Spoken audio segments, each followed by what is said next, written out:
Hey, what's going on out there, everybody? So I'm back here with some more football content here. So now, here's my preview for the Belarus and the Switzerland game for the Euro 2024 qualifiers. And the very crazy part about this game is that it's not going to take place in either Belarus or Switzerland, because normally this game would take place in either Belarus or Switzerland, but instead it's going to be taking place in Serbia. That's right, that's where the game will be played at. So I'm wondering, does this mean that Xhaka and Shaqiri won't be traveling to Serbia to play football there with the Swiss national team? Because as you people know, we all know about the Balkan political tensions between Serbia and Albania, which I'm not going to get into here in this video just because I don't really talk politics here on this channel. But one thing I will say though is this: when it comes to the whole Balkans thing, the whole Balkan political tensions thing, my honest response to that is, why can't people just get the hell along? Like, is it really so goddamn hard for people to get along? Because when it comes to this whole Balkans thing, I feel like the only reason why sometimes I read about it in the news is because a bunch of, I guess, old bitter politicians still looking to divide people against each other. That's really what my whole understanding of like the Balkan political thing is about, because obviously not really an expert on that, but don't really want to get too much into that. But all I'm gonna just say is that people gotta learn to get the heck along, like, especially if we want to move forward as a society. Let's cut the BS here. You know, it's like, at the end of the day, we're all human and people should learn how to respect one another, okay? Like, come on now. That's honestly the way how I see it. But into this game, I still imagine that even without Xhaka or Shaqiri, if they don't travel to Serbia, I still imagine that Switzerland will get that win here over Belarus, just because you look at the Belarus national team, they aren't that good, and I still think Switzerland have a much advantage here over Belarus, you know. And I will say that I think Switzerland can get that win here 3-0. That's going to be my honest prediction. I think it's going to be a high-scoring game.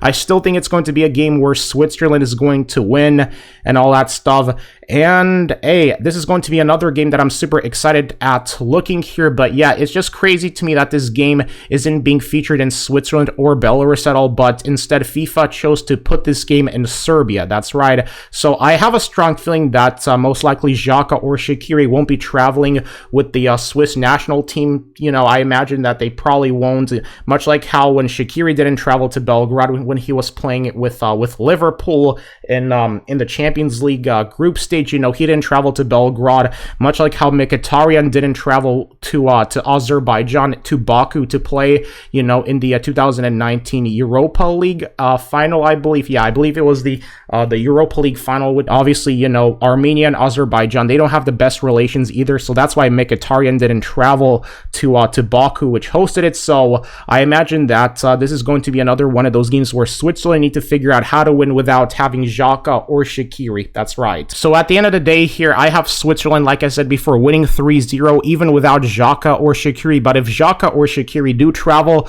with the Swiss national team, then I fully think it's going to be a very, very high scoring game. I think it's going to be at least 6-0, but you know, only time will tell here. So let me know, what is your guys' prediction of the game here, and what do you guys think about this game taking place here in Serbia and all that? Because obviously, like how we've seen at past World Cups and all that.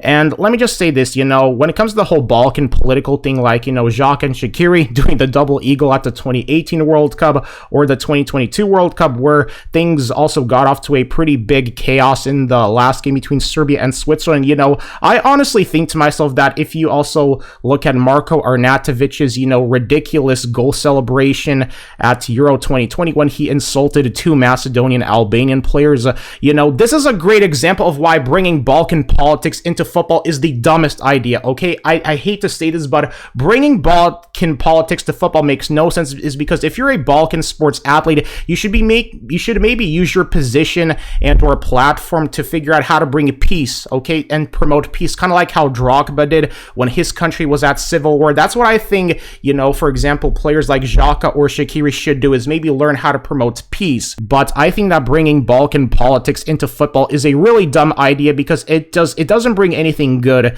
And especially if you look at that Serbia-Albania qualifiers game from like the Euro 2016 qualifiers, where the match had to be abandoned because somebody literally flew a drone carrying a Greater Albania flag. You know, all of those games that I've mentioned are a great example of why bringing bringing Balkan politics into football does nothing good, and the only thing it really does is ruin football if you actually sit there and think about it, you know? So it's like, if you're a Balkan sports athlete and you're in the position to where you're earning a crap ton of money, you're earning more than what the average person does working any job, it's like, the thing you could do in that case is learn how to maybe promote peace in the Balkans. Like, let's be honest here, that's what needs to happen in the Balkans. If there's supposed to be peace in the Balkans, I think that, especially the famous Balkan sports athletes, instead of trying to, you know, stoke Balkan, instead of trying to fuel Balkan tensions, like, the thing they could do is just promote peace. Like, that's really what I think people should be doing, because it's like, if you think about it, just teaching people to dislike one another is just a really dumb idea. And I guess a lot of it just has to do with mentality wise, just because, you know, the way how I see it,